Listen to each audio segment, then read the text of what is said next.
So this was the Saint Francis Xavier Catholic Church, built on top of the dungeon that was introduced by the Portuguese during their 4 years occupancy. And the church was built on top of the dungeon. So previously the church was very big. It occupies all those areas.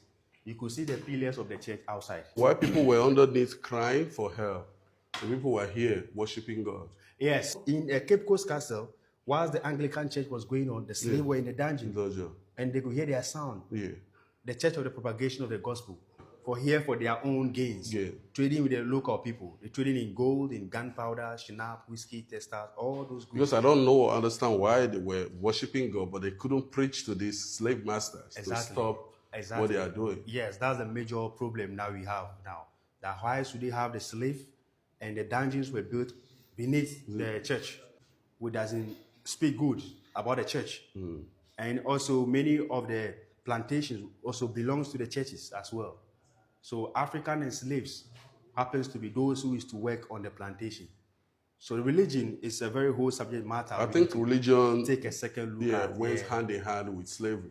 Exactly. Because initially when they came for discovery of trade routes and stuff, but they later began to engage in slave trading. Yes. And our people really suffered. Out of these slave trading activities. Yes. So this was a church built by the Portuguese. But the new items in the church here now was brought in by our former president, the late Professor Mills.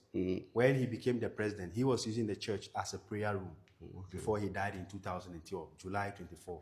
So we are still keeping all these items in the church in remembrance of our former leader, the late Professor John Evans Atamils. So this is the concrete floor of the church. The original concrete floor. There used to be wooden carving. You could see the patterns.